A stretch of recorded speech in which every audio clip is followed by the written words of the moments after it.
I'll run you through a bit of the history.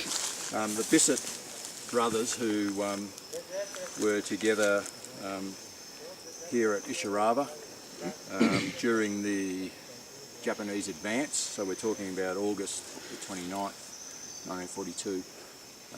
So we had come up with patrols, and the Japanese had come through Kokoda, were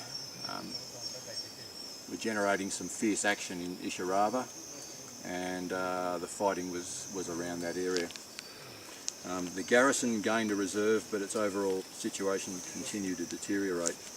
Nye's B Company, on the high ground to the left, fought a seesawing battle all day, sustaining 4 major assaults.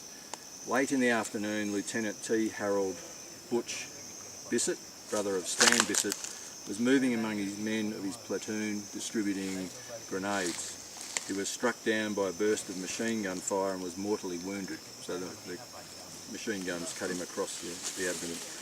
He lay in a shallow trench while enemy attacks continued to penetrate right into the platoon's area, so we're talking Ishirawah. As dusk approached on the 29th of August, attempts were made at a withdrawal under continued heavy fire, which was a traumatic ordeal. Carrying the wounded, the remaining men had to continually stop, turn and provide covering fire. At great personal risk, Privates Bloom, Bolitho, Gray, Howe and Woodward volunteered to carry Butch clear of the area. Stan Bisset remembers the night well. I had moved to the high ground to check on B Company, and in particular on 10 Platoon's position, as they were bearing the full brunt of the Japanese attack. Then I came across one of Butch's men, who had lost his hand through a faulty grenade, and so I escorted him back to the regiment aid post. I was then instructed by the battalion commander to move back towards Alola, which is where we just came from, with Lieutenant Colonel Honor to recce and establish a new defensive position where the battalion could withdraw to in safety.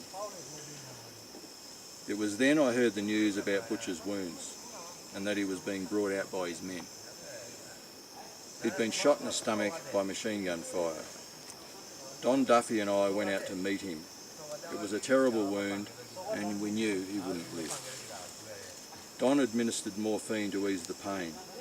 We managed to get back towards our positions, but after a while we made our way a small distance off the track, made a small clearing and lay Butch down. I held his hand, we were able to talk a little. He died at 4 AM on the 30th of August. I'm just going to hand this to Ian to read the last little bit.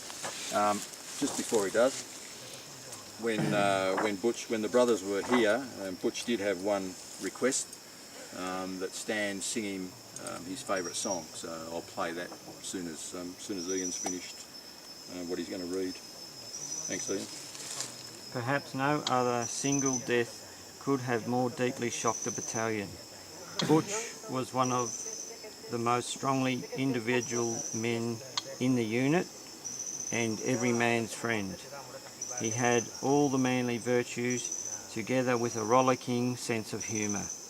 Above all, he loved his men unto death, and his men returned his devotion.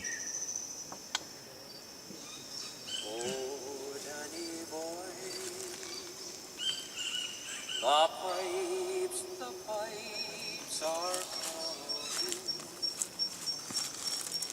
calling from glen to glen and down the mountainside. The summer's gone and all the roses falling. 'Tis you must go and I must bide. But come ye back when summer's in the meadow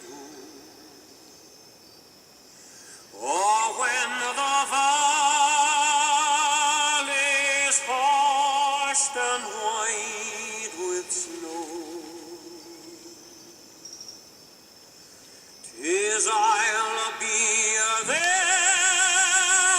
in the sunshine or in the shadow.